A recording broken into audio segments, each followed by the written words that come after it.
So this thing I hear is going off.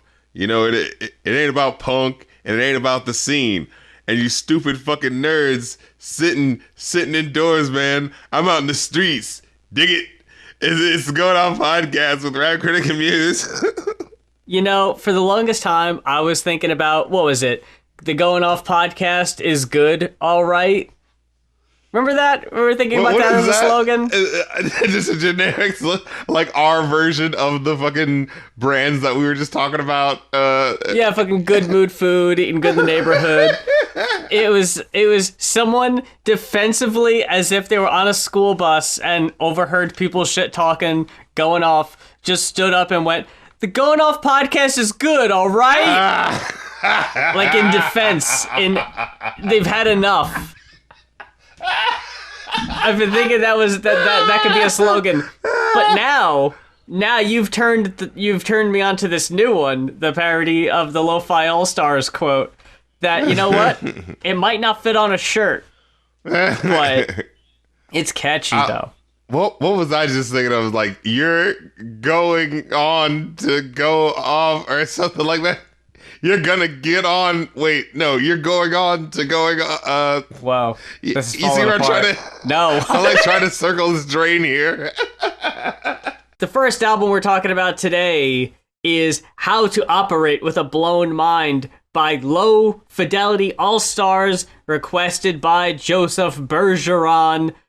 When I first heard this and saw it was like 98, 99 and saw the album art, I thought this was going to be like just some like rap mixtape thing. Like, I mean, when you say All-Stars, it's like, okay, I assume this is going to be, what was that one album we listened to where it came out in like 93? East Coast, West Coast, All-Stars with the KRS One song is like, all beef must dead, no. Was that the one? Yeah, it sounded like the Rapid Santa. It had like some Wu-Tang folks on there. It had some other folks. Just a random grab bag. I think it was DJ Muggs. Oh, yeah. You know what I'm talking about? I think you're DJ right. Muggs from Cypress Hill. And with this, it's like, I haven't heard of anybody related to this. Like, is the All-Stars ironic? Or, I mean, to be fair, they are English, so maybe they're better known over there? And that was quite the surprise. Yeah. I was like, what's happening? Because at first I was thinking like, oh, you know how 90s albums are, trying to sound epic and intense, to get a British guy to do the intro or something like that. And then you kept hearing it, and I'm like, wait, what's going on? Is this the lead singer of the band? Oh, okay. Because at first I was like, okay, so this is just like a The Books situation. It's a bunch of samples, and they just like put something together, and it's like this hodgepodge of different stuff. And then to come to find out, oh, all these spoken word parts are like new and original. They're not like sampling some random thing, which is what I initially thought. So I think, for me personally, I was really into this idea for the first half. And then I just gradually kind of fell out of favor with it. Like, I think I just kind of got bored with it. Oh, most certainly with these fucking 8-minute long songs. Okay, yeah. Look. I'm glad for once I'm not the one bringing it up. Because I was going to. But here's my thing, okay? I like Daft Punk, all right? I like the Around the World, Around the World. Yeah, it was just one thing for like 5 minutes, yeah. But you've got to hit a certain pitch. You know what I mean? You got to hit a certain vibration. You got to do a certain thing that's worth that thing. And some of these are certainly, definitely pretty freaking good. But it's just, every one of them just feels like 2 minutes longer than it needed to. Like, like I consistently got that feeling of like, I don't need to keep listening to it. That's the thing about like Daft Punk Around the World. Every time I listen to it, I feel hypnotized into listening to that song all the way to the end.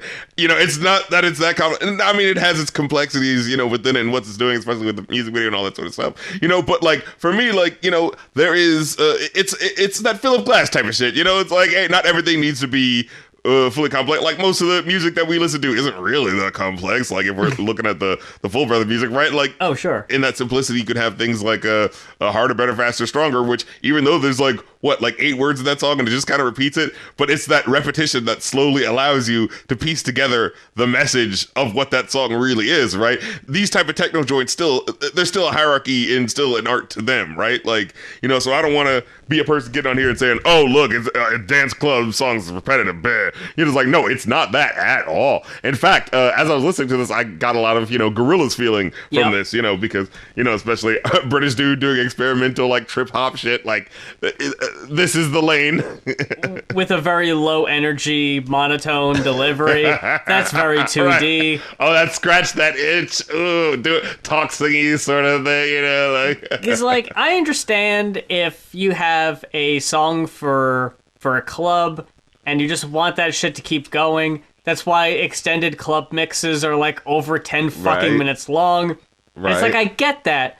But some of the songs on here that go on for so long, the beat isn't that great to where it's like, oh no, I know people in the club are gonna just let it ride, man. Just let that shit keep going. Because normally it's like just kind of whatever.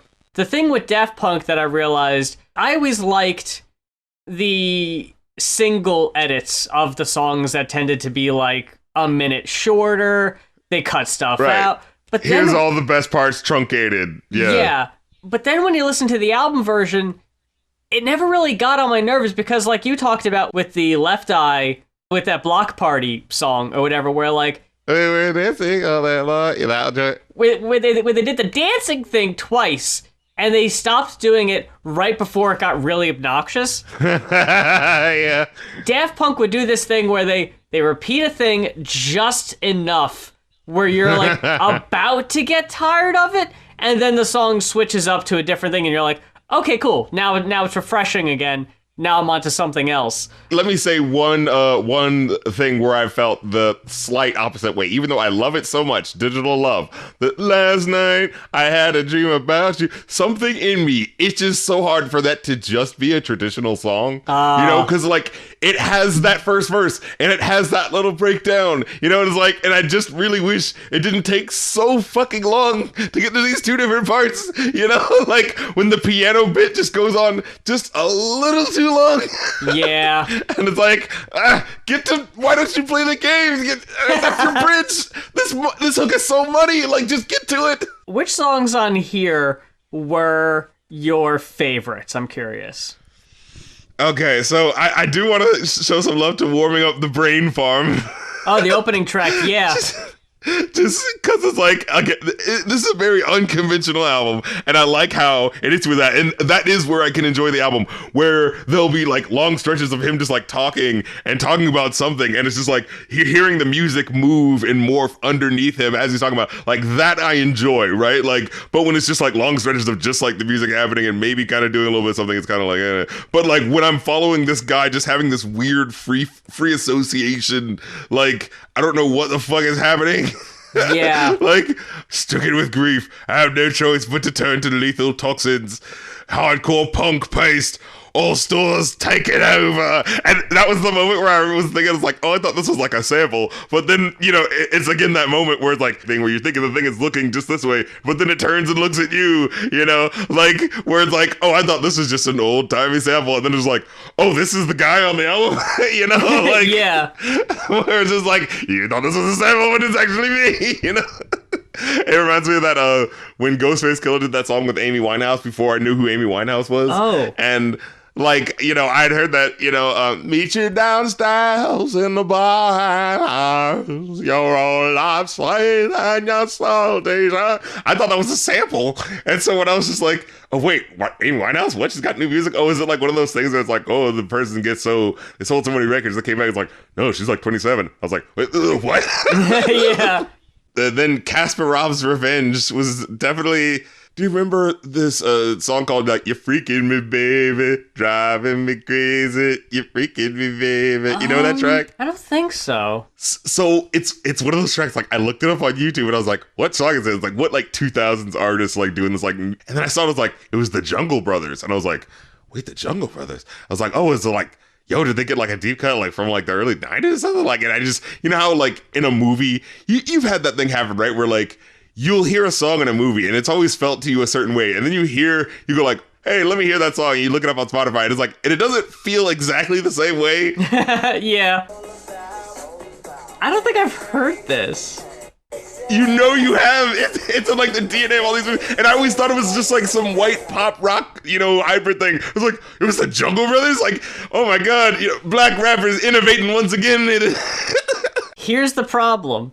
I pulled it up and it was a American wedding video. It's like, it's the American Pie 3 soundtrack. And then somebody else said, Road Trip brought me here. I never fucked with that genre of comedies, so this song was so like... How did this get in your head? Yeah, it completely escaped me because I skirted past all of those typical teen boy movies. Wait, but I've got you. Did you ever see, what's the name of that one cheerleader movie? Bring It On? Bring It On. It was in that one, I believe. It was? That's where I think I first remembered it from. Okay. Scroll down. Look at Control F for Bring It On, and I think it's in there. Damn. Okay, like, well then, yeah, you got me. You got me with Bring It On. Damn it. Now look at that. I thought I was untouchable. I liked the opening track. It really gave you a taste of just about everything you'd get on the album, which is helpful. A British dude yammering on a really cool breakbeat. Trippy kind of music at the beginning. It's got creepy spoken word elements, and then it's got really catchy beat flipping, which makes up most of the best parts of the album, I would say, because if there was a through narrative in the spoken word parts, it was kind of lost on me because I wasn't paying the most attention to it after a while. It just kind of felt like another musical element just kind of thrown in there, another instrument. To me, it felt like all atmospheric. To me, it felt like it was like, it's the 90s.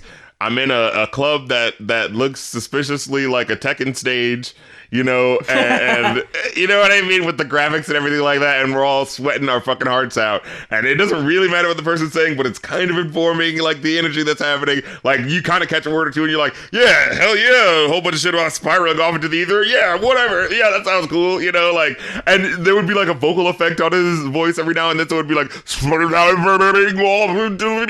would be like, you say you have that second where it's like, wait, is he just saying babbling nonsense, or was that actually something? And then you're like, oh wait, no, that actually was something. Like, you know, I thought you were gonna say like the club scene in Matrix. Totally the club scene in Matrix. You know what I'm talking about? It's that late '90s energy. I would bring up the club scene in Hackers, but then I don't want to have to bring up your boys' Urban Dance Squad again. Oh, Jesus Christ. I'm putting up the T. I'm putting up my Holy Cross T. Keep that fucking band away from me. They're fucking... And, you know, it's interesting that you bring them up, right? Because it's like... Someone has to. Now that you bring it up. Because it's like, this is, yeah, also very abstract, weird sort of thing. But it's like, it's so much more... What's the word? Like, I don't want to say, like, not abrasive. And it's, like...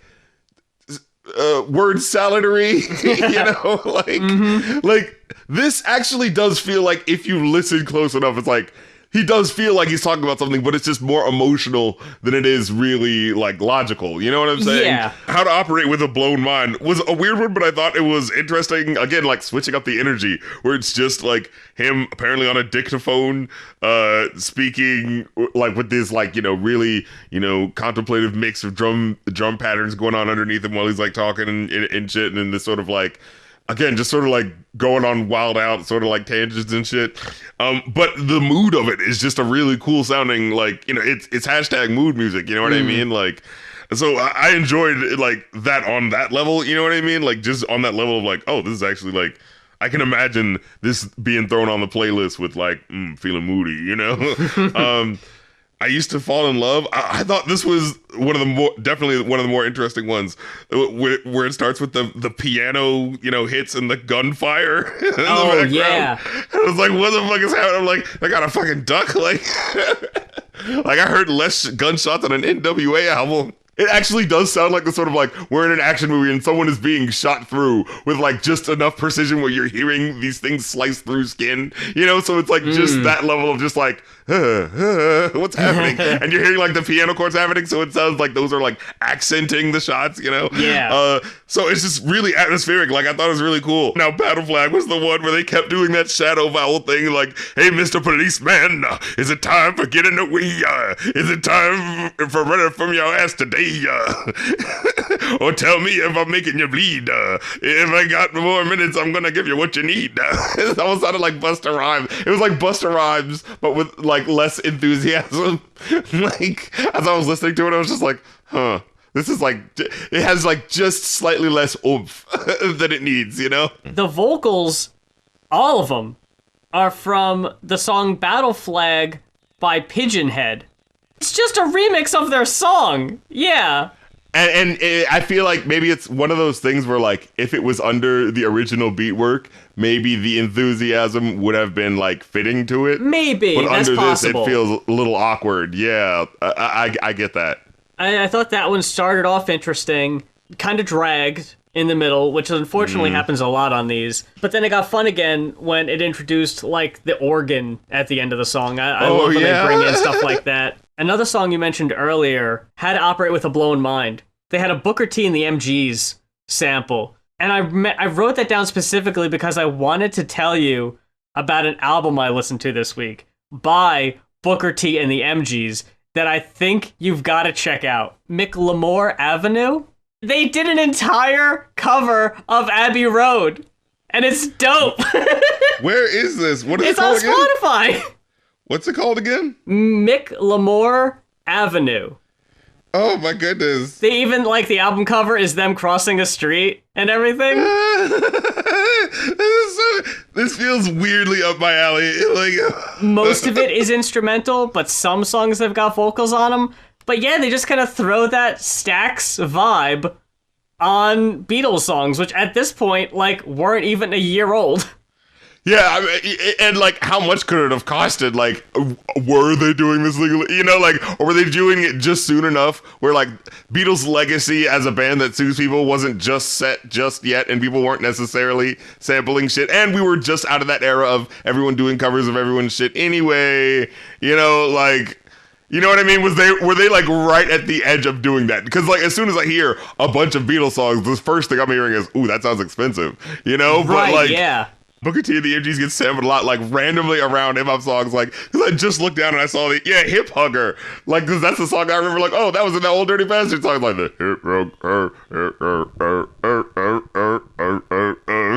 and I was like, why does it's so weird, like, these bands that, like, you could swear didn't have hits because you never, you know, it's not like a sugar pie, honey, you know what I mean? There's not like a big hit song that you could think of. But yo, if you judge it by like the people that they sampled them, which clearly means that like, okay, more people were listening to these motherfuckers than people thought. You know what I mean? Like, my all-time favorite on this album has got to be Laser Sheep Dip Funk. Oh, you know, that one was definitely a cool one. Again, another one that goes on for too goddamn long. Yeah, it is one of the longer ones. I really liked the, either it's a vocoder or the talk box. Oh yeah, that goes in, that's cool too. I wish that came up more, but it was a nice little surprise. The voices just keep coming out of nowhere, because doesn't in the intro there's like a guy who's like comes in who's just like, yeah, you know, this is for all the freaks out there, like a guy who never comes in again, and it's like, where are these people coming from? Is this a whole band? How is that there's just this one guy who just says that one thing? Does he stay out all night after just saying that one line and just like, yeah, it's my line, all right, I'm gonna hang out over here for a while? There's a sample in Laser Sheep Dip Funk that is from a song called I Need Money by Eddie Harris. And I swear, all they did from it, and they sampled it so much that about midway through, it just repeats really quickly, and it doesn't even sound like words after a while, and it's just a voice going, so damn high, so damn high, so damn high, so damn high. But they repeat it so quickly that after a while, it just kind of sounds like its own thing, and I love that, like, it just kind of morphs to where it's not even words, it's just sounds that are familiar now. I also really liked Blisters on My Brain. With the, can we hear an amen? Right on! Can we hear an amen? And then later it's just got that disco machine gun. Disco machine gun. All I want to do is disco machine gun. That was the one I wrote down that this sounded like a Gorillaz cut.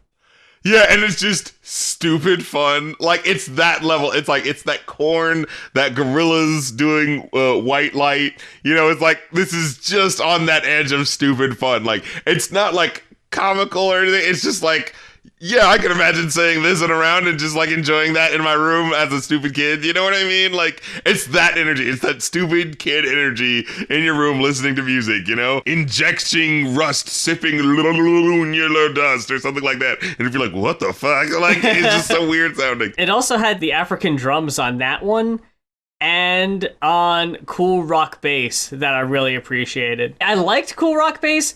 I didn't like that it went on for 8 minutes. Yeah, it's the second track of the album, and it was like, okay, we've got vocals I can't make out, and it kind of got repetitive about halfway through. Luckily for me, this one did switch it up, and it had the African drums on the back end of the track that was like, okay, it's saving it.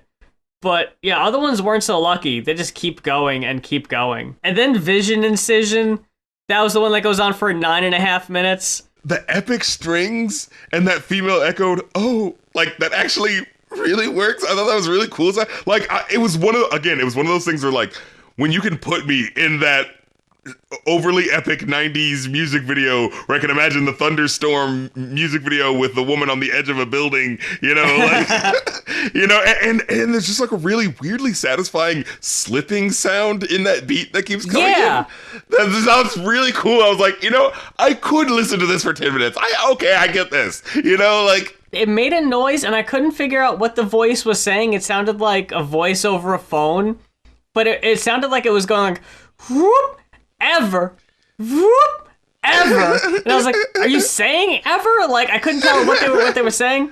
But yeah, like I know the slipping sound. I had no idea how to describe it. I wanted to make a note of it, but I was like, yeah, that's it. It's a cartoon slip. I don't have the language to describe it.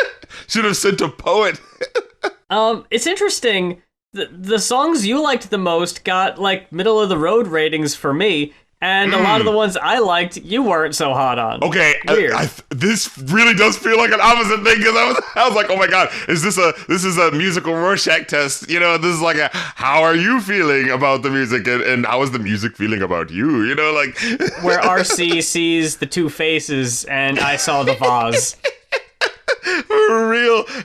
How did you feel about Will I Get Out of Jail? Will I Get Out of Jail? Let me scroll down. I thought it was okay. God damn it! That was like I wrote that down as like my damn near favorite one. Damn, see?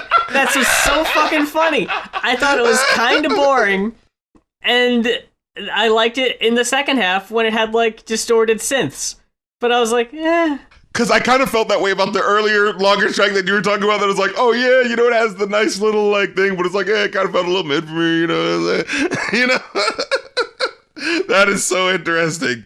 But yeah, like I like how the Will I Get Out of Jail does that switch up in the middle and then it has that like sort of like you hear that little high-pitched sample and the serious violin and then the digital bass that kicks in halfway through. I'm like, what the fuck? Whoa. And then the grunts that happen on the beat where I was just like, damn, that could have gone on the whole song, like just the way that sounds, you know? Like where it's like just falling right off of the time of the beat, but like in that way that makes it sound really cool. You know? Yeah. So yeah, man, this is such a fascinating mixed bag. How did you feel about the nighttime story last track? I thought it was okay. Again, I thought this was one of the better ones. But yeah, I thought it was just kind of okay. I didn't think it was the strongest outro. Like maybe not the strongest, but as I was listening to it, I was kind of going like, dude, this is the shit that Wu-Tang Clan should still be rapping over. Like, oh yeah, I've had this moment where it's like certain beats that will sound okay, sound stellar once you have like a rapper over it that kind of like directs your ear towards this other thing that's happening in conjunction with the music. You know what I mean? Like a good rapper really can elevate the music, you know. Perfect example is that song Speed Law by Mos Def. I remember listening, like finding the instrumentals and like listen to it because I was like, oh man, this song is fucking awesome. I just want to listen to the instrumentals because like, you know, I want to like rap along to it or whatever. And then I was like listening to the instrumentals, I was like, you know, this is just kind of weak. There's like just that little bit of guitar happening there, and there's like drums are kind of there. I was like, huh. But then I like, you know, flip back to the track again, like with him rapping. I was like, no, it's still the same instrumentals. It's not like a different like, you know, version or whatever. It's not like a, you know, cheap, like, you know, when someone does like a try to recreate it or something like that. It's like, no, it's the same music. I can hear it, but it just sounds weaker. In the same way that, I don't know, I guess a teen sex comedy makes a rap by a late stage new age rap group from the early 90s doing a song on a teen sex comedy soundtrack. It just makes it sound different, you know? Like, yeah. It's an okay album. It's a bit of a grab bag for me. I give it a 3.5 overall. Like, I put the odds in its favor, you know what I mean, with that at half, because it's like, I do think it has personality, you know? It has something to show for itself, you know? I got a 3.5 also. Look at that.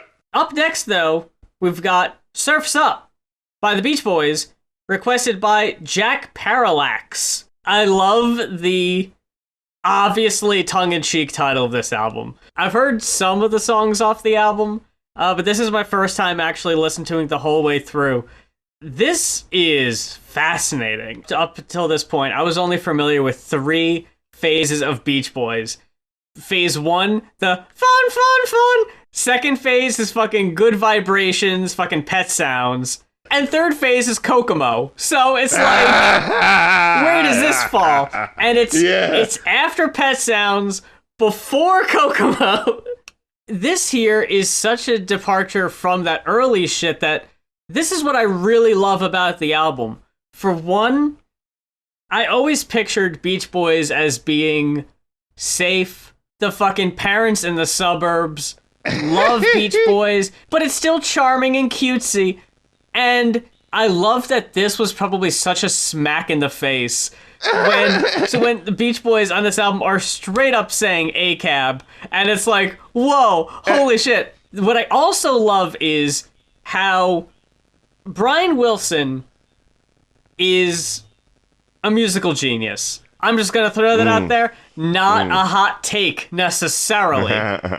Mike Love, on the other hand, if you've heard early Beach Boys stuff, the really high-pitched singing voice, that's him. That motherfucker right there, that's Mike Love. In current day, that's a fucking MAGA dickhead who follows Trump around with a fucking red cat everywhere. Piece of shit. And this guy, when Pet Sounds was coming out around that time period, was like, hey, Brian, we're rocking the boat with this psychedelic stuff. We just need to stick to what has brought us to the dance. What has made us money and the safe, cutesy shit. And the band was like, you know what? Funny. I think this guy might have a point. So they went ahead and they went with the experimental shit and fucking have one of the most respected albums of all time. I was about to say, it's like, all this motherfucker does is hold you back and hold you back. And then what? Brian Wilson, because of the stress, it starts to get to him. He falls to the back a little bit. Mike Love gets control again. And then we end up with fucking Kokomo! That's how that shit happens. That's how we have fucking John Stamos, a Full House, back in the fucking music video on the steel drums. Oh, Lord. So, Man. on this one, Mike Love might as well not even be on this fucking album. If he is, I don't know, I can't tell. Because it's completely predominated by the other more artistically interested and adventurous members of the group. Luckily. Because, yeah, Mike Love would have shit all over this album. My favorite cut has got to be, it's gotta get down. It's student demonstration time. Okay,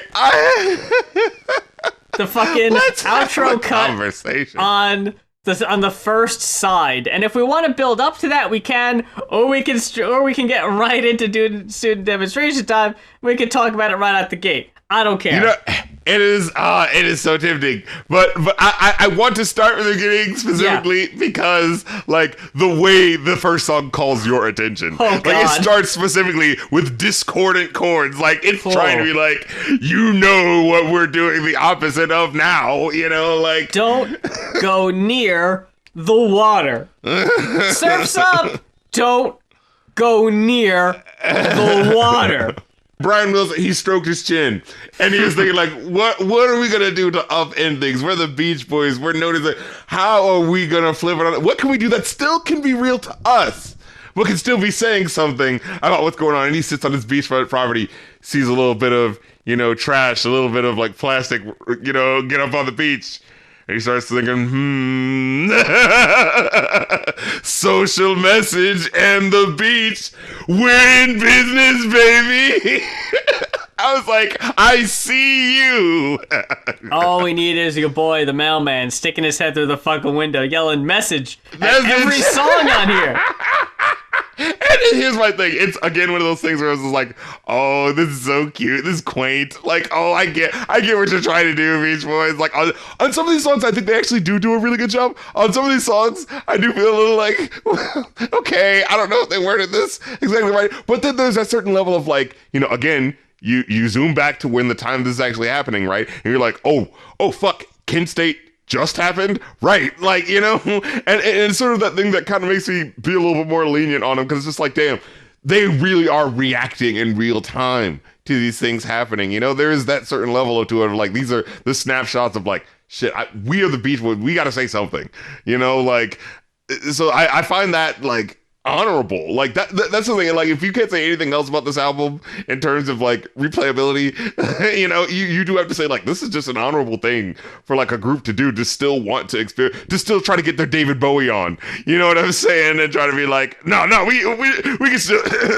we're not the stuffy old, you know, Beach Boys. No, we can still reinvent, we can still do something new, you know. Then we get to Long Promised Road. Not bad for, you know, rebelling against general opposition sort of song that this is. You know, like, it has some sort of, like, lyrics, right, where it's, like, so hard to answer future's riddle when ahead is seeming so far behind. I was like, I'm already just like, wait, what? Like, I feel like I just got crisscrossed, like, what does that mean? You know, so hard to laugh a childlike giggle when the tears start to torture my mind. It's like, whoa, like, this man's feelings, this ain't your daddy's fucking Beach Boy. Or maybe it is your gristled dad who's being honest with you for the first time. It's like, son, there were things we weren't allowed to say back then. It's 1971. Times are changing, and I gotta be honest with you. You know, that's what this energy is. Then we get Joke Dad for a little bit with Take a Load Off Your Feet. I think anyone named Pete who listened to this song probably got freaked out when they say the name. And it sounds like a little under the breath too, right? Like, it's... I do them when I'm down in the tub with avocado cream. They'll take a rub. They'll wrinkle like a raisin if I stay too long. I wouldn't want to do it wrong. They'll put you in the driver's seat and to the table when you want to eat. But when you go to sit down in your chair, something else has got to put you there. Take good care of your feet. Pete. You better watch out what you eat, Pete. Better take care of your life, because nobody else will. I mean, now that is good advice. You hear that, Pete? Get right with your feet, or they will turn on you. Everything else, because they're the things that turn you around. But everything else... Fucking stand in the place where you work, now face north. Look, Pete... And anybody else Think about listening. yourself and wonder why you haven't before. Wait, why haven't I thought about myself before? Wait, whoa, oh my God. If you need Michael Stipe to tell you to stop and think about what you're doing, look, at least someone's looking out for you. I'm just going to tell everybody, all the off-goers listening right now, as someone who in the past couple years developed plantar fasciitis, yeah. Oh no. You gotta take care of your feet. Because... if those motherfuckers start to hurt, you ain't doing shit.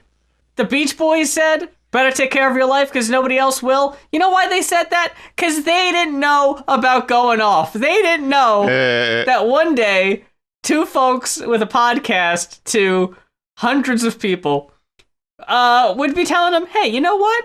You know what they were talking about your feet? That's some credence to that. Supplemental vital information for your everyday life, you know. But yeah, it's just such a goofy song. It's again like the Beatles were making song right about fucking octopus gardens and fucking yellow submarines and shit. Like, so it's like, is that exactly that far off? Like, it was a little jarring because like Long Promised Land, I thought that song fucking slapped, and the dude was singing his fucking ass off. And like up to this point, we've been pretty intense in our message and our emotion. Right. And then we get this, and honestly, this and Disney Girls back to back is the perfect cool down to get you ready for student demonstration time. Because Take a Lot Off Your Feet is some schoolyard, goofy, harmless, silly bullshit. He says your feet will twinkle? Like, what? That doesn't even make sense. Pete knows all the treacherous blows, the fallen arches, and the cramp in your toes. He went to Help and got some sandals new and dusty old saunas too. And Help is like an acronym? Was that like a store or something? HELP?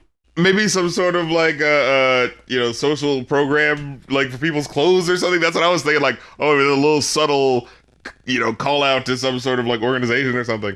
Disney Girls 1957, specifically. It lets you know this is going to be a throwback to the old Beach Boys sound that you might be a little bit more familiar with. It's okay. Yeah. It really does sound like a love song for Disney adults, like in the current day. They weren't doing the thing where it's like, oh, it's been a little ironic, like, oh, the Disney girl, but she's doing it for escapism, and the song's very, like, slow. It's slow doo-woppy, like... Oh, reality, it's not for me. I did think it's interesting. It's like, wait, did they say Disney? Was it always Disney? Disney girl. No, it's just slowed down. Didn't they do that song? It was like, Surfer Girl. Didn't they do that one too? Little Surfer Girl. Dude, that's a really cool song. I didn't find that way. Yeah. You just reminded me. Dude, those melodies are so fucking crisp, man. They're just really good. Like...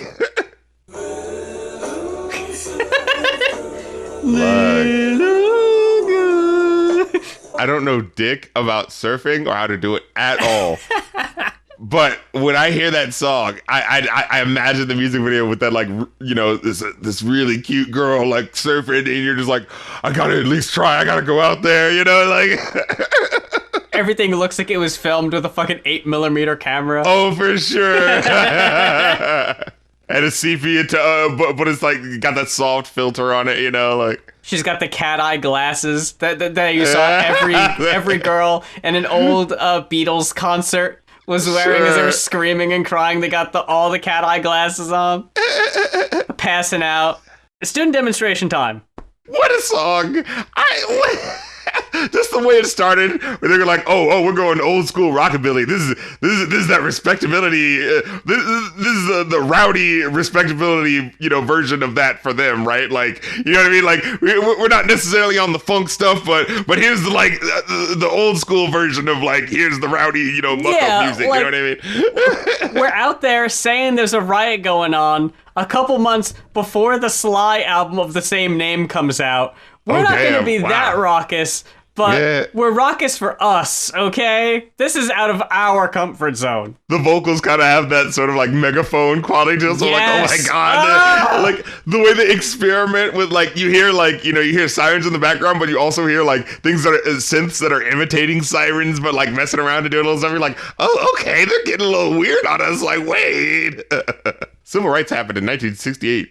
This is like 3 years, like most of their career up to this point took place before civil rights happened. Like, isn't that just such a fascinating thing to just take in for a second and be like, yeah. This one lyric is like, dun, dun, dun, dun, dun, and yes, it goes like that. Dun, dun, dun, dun, dun. The violence spread down south to where Jackson State brothers dun, dun, dun, dun, dun, learned not to say nasty things about Southern policemen's mothers.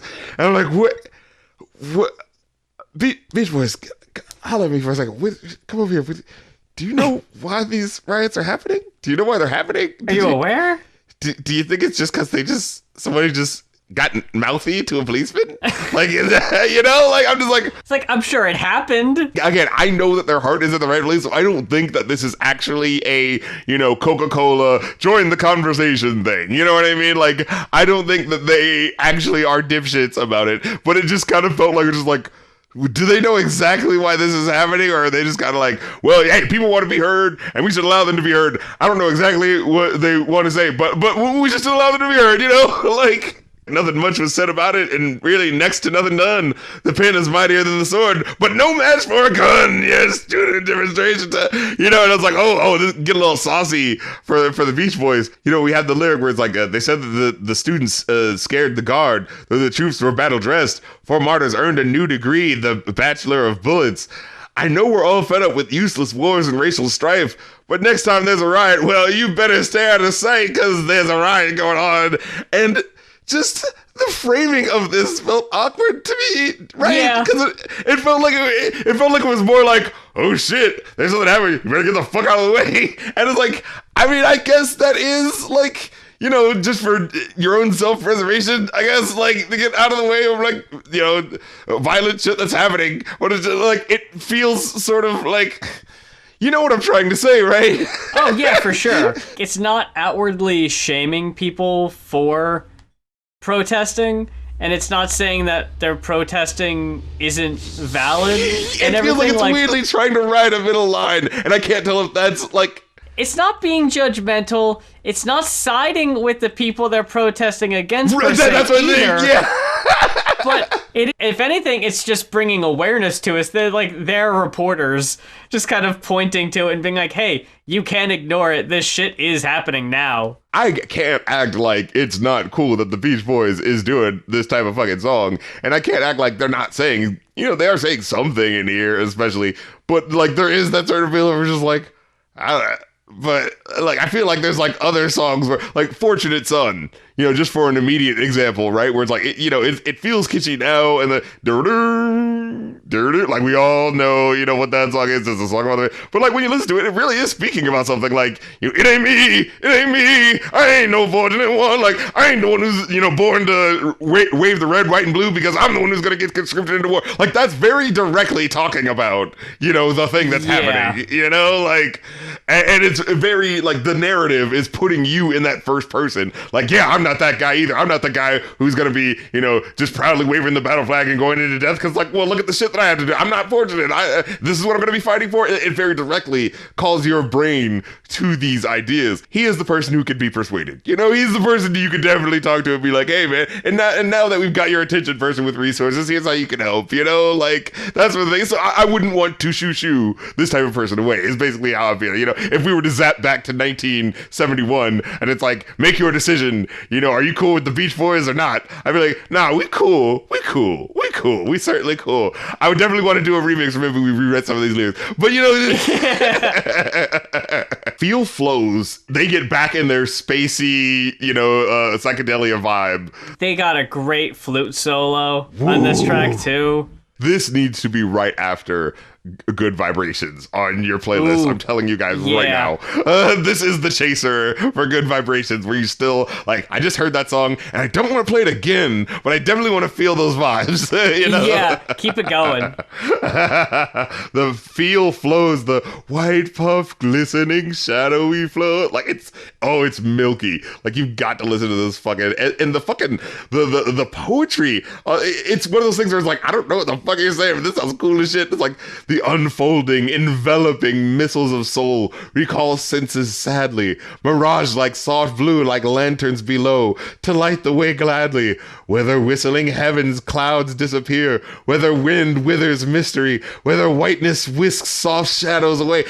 This is fucking pop poetry. You can't tell me this is not like fucking art right now. You know what I'm saying? Like, this is that shit that like, if there were 12 tracks of this type of shit, this would be like, yo, you bow down before the goddamn Beach Boys. They've transitioned into the respectable adult, you know, musician. These are the beach men, and they knew how to make that transition. Because, like, tracks like this, it's so, like, these are still pop songs, right? Like, they're still like very fun, snapping your fingers along, you're just like whistling the melody, but like this in your fucking average bubblegum pop song, and you can hear it, and how the lyrics and how the music, and how these things inform each other with the text painting and all these sorts of things. It is that next level, like, just because this is pop, it, doesn't mean this can't be, music that I thought about and really wanted to make sound good. You know what I'm saying? Carl Wilson wrote Long Promised Road and Feel Flows.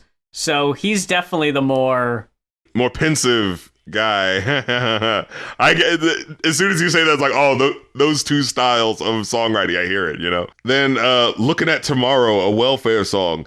Now, this felt more along the lines of a Fortunate Son, where it's like the message of the song is more implicit to what the narrative is, that sort of thing. It's like, yeah, I'm going to get my money and eventually I'm going to get this job and I know I'm struggling. Like, it's speaking specifically to, the struggles of the working class man. Like, and this I felt was a more like enjoyable track in terms of like, oh, I'm keying into you speaking about this thing now, and I understand, you know what I mean? Like, that communication of like, oh, I know that you are in tune with this and the way that you are speaking to, this working person's narrative, like. Then we get A Day in the Life of a Tree. Oh, before we move on, I gotta point out that Looking at Tomorrow has the very signature Beach Boys ba ba ba ba's in there. Oh, for sure. But they're like distorted and wavy. Like, oh yeah, that's true. It's like a little glimpse of the Beach Boys you used to know, but now it's like through a fucking funhouse mirror. If you're a passive Beach Boys fan, like I feel like I've been, where like I'm a Surface fan. I'll admit it.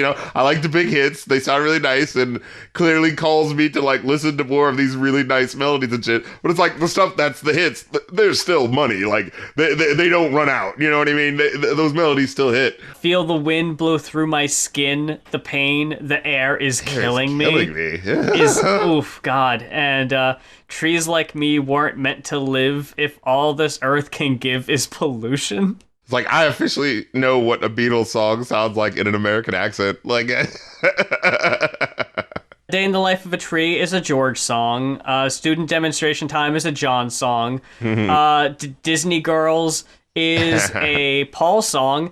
And Take a Load Off Your Feet is a Ringo song. Absolutely. It's got all the bases covered, really.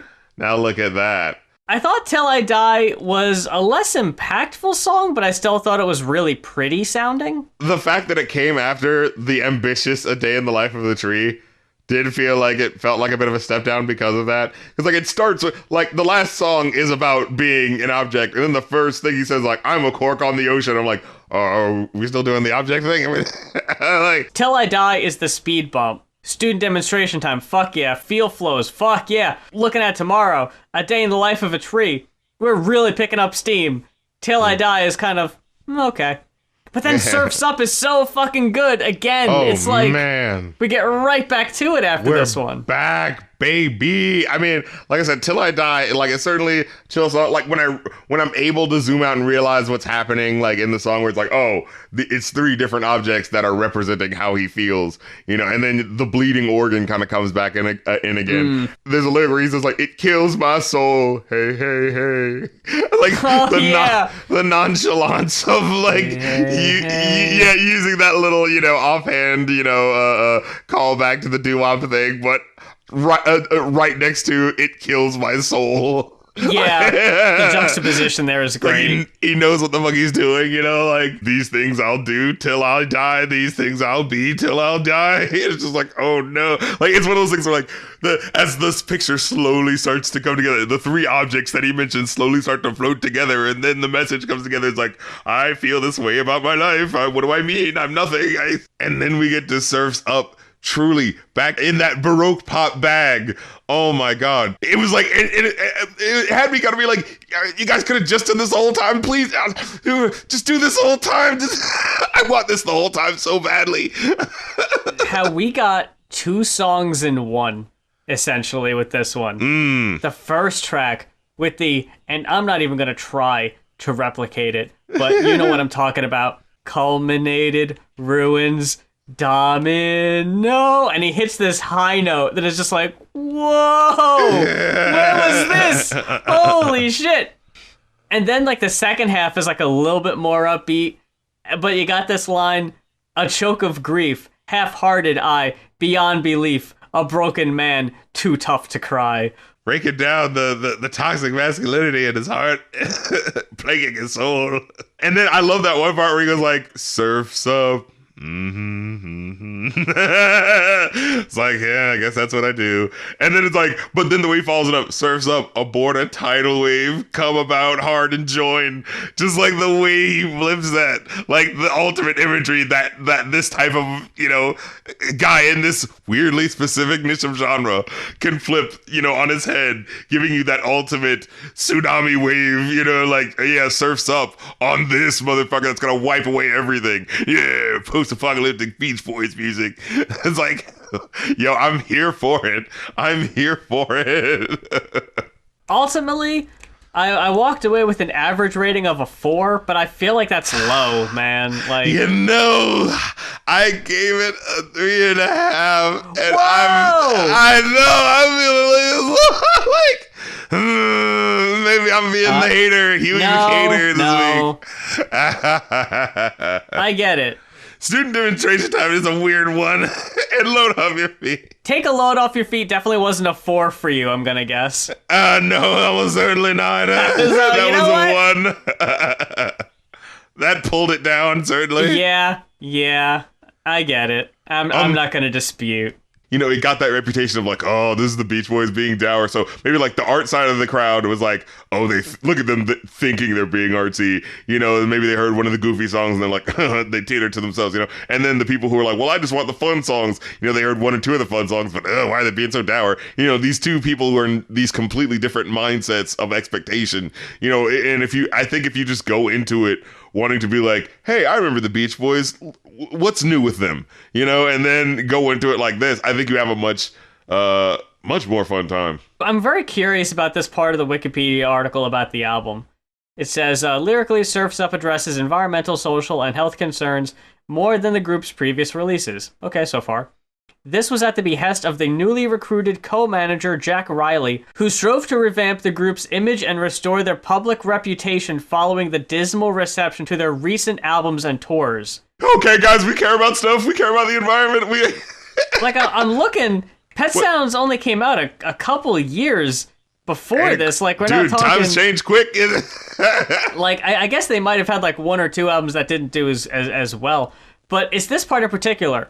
His initiatives included a promotional campaign with the tagline, "It's now safe to listen to the Beach Boys." What the hell? That's such a weird, like, that's so making it about themselves. Like, hey, look at all this political music going on, and we weren't making political music. Well, you can listen to us now because now we're doing the political stuff, so you can buy records again. But what about this album feels safe to you?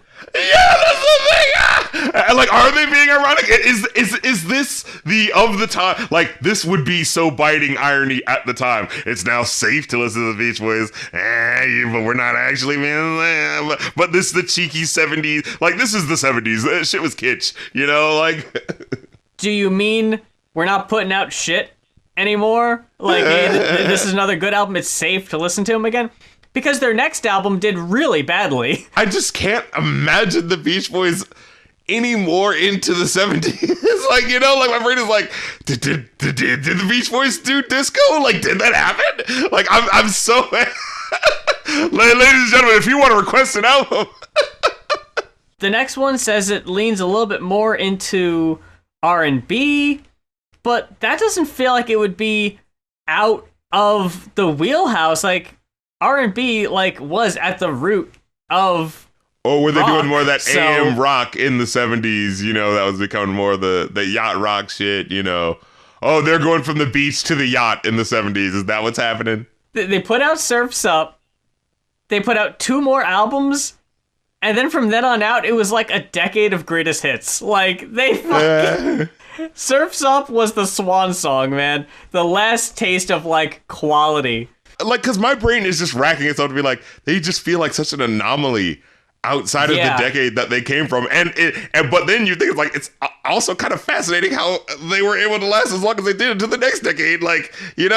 I always wonder what the Beatles would have sounded like if they didn't break up in 1970. Like, would they have embraced like a disco sound, or would they have maybe gone the same line of like the Stooges and the MC5, like the kind of proto-punk kind of vein, or would they have gone further into prog rock, like they definitely had the promise there, like working with Phil Spector and everything. The production only would have got more and more intense, or would it have been more like political stuff like John was writing, or more corny love stuff like Paul was writing? Like, which way would it have gone? Yeah, there really is. You really don't know where it could have gone. Or could have gone all four directions at the same time, because they clearly were like blistering out in them, Yeah, it was a band that was destined to break up because all four of them wanted to do such different things that there was no way it would have survived. Fucking Chicago, it's like jazz rock. They got some really cool, interesting stuff. Yeah. And then all of a sudden, because you're following all the albums, it's like, it's like Chicago 2, Chicago 3, and they all got numbers, and you're following along, and all of a sudden there's just an album called Hot Streets. This is Chicago's disco album. And it's like, whoa. And it's not terrible. I did listen to it. I was like, this is okay. Like, not amazing. Look at that. They're trying to step their foot out from their, you know what I'm saying, their comfort zone. Gotta respect the hustle for sure. Well, that about wraps it up for this week's episode of Going Off. So we thank you very, very much for spending your time with us this week. It means a whole lot to us. And if you liked what we did with these album requests, and if there are some albums that you would like to hear us talk about, some rap adjacent like we're talking about, or stuff completely out of that realm, like Beach Boys from 1971, head on over to our Ko-fi, that is ko-fi.com/goinoff. That's GOINOFF. And we can get that request on in a future episode of the show. In addition to the fan house we've been going on, fanhouse.app/riffcoms, with the Kids Bop videos, I've been torturing myself in another way. We've got a new podcast. Me and Neb have a podcast called O&A Detox, and I've been subjecting myself to a lot of Opie and Anthony audio, and audio of Lord. Anthony's new project with Proud Boys founder Gavin McInnes. Holy Christ, what the fuck, man? Boy, oh boy. Y'all, man. That was a name I was not expected to hear. If y'all are curious about radio history, like I'm a huge nerd for radio history, or just want to hear about how a shock jock team from New York in the late 90s kind of shaped edgelord culture in a big, big way, check out O&A Detox. I've got the first 4 episodes up on the RSS feed, so if you're already on the Spotify page and you're listening to us there, you can just find the O&A Detox episodes there, or you can find the videos uploaded to the Riffcoms YouTube. So no matter where you're listening to it, those episodes are going to be there. So if that piques your interest, check them out.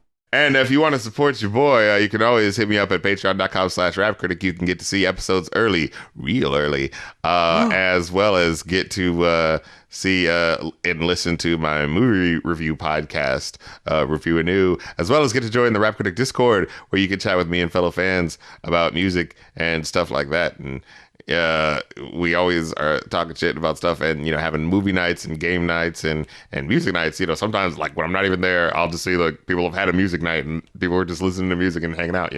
So it's a pretty cool time. And if you want to support like my specific operation, kofi.com/rapcritic, if you want to give to me individually for music video reviews or song album streams or movie reviews. If you want to request a movie, definitely hop on that. Get with it, act like you want it to, support your boys' ventures and this, that, and the third, so you got the ongoing and you got the one-time place where you can go if you want to, throw some cash your boys' way, so get with it, act like you want it. I am going to be streaming, but I think it's going to be on my second YouTube channel. I'm going to see if it's feasible to do that. Dude, switching over to different channels is just annoying to do. Yeah. And I'm like I'm trying to do it like for like, hey, you know, maybe it would be like more worth it to do it over here, or was it worth it to do it over there? You know what I'm saying? Like trying to like figure out what's more feasible. But like in the middle of doing it, because technology is such a bitch and it can mess up, and because like, you know, you don't know what the fuck could go wrong if you start doing it over here, and oh, you forgot the Twitch key over there, but then what do you know? What do you have to do to request it? And did you request it right? And did it take too long? And then did it?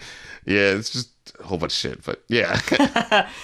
You boy try to diversify his bonds out here, but it's a hassle. So until next time, for Going Off, I'm Muse. And I'm the Rap Critic, and I'm out here on the street where it goes down, not indoors in the record stores. I'm making it go down here. Dig it. Check it out. It's a scene. The scene that never was, and it never will be. You never was. You never will be. I'm here where it is real, so get wise, fucker.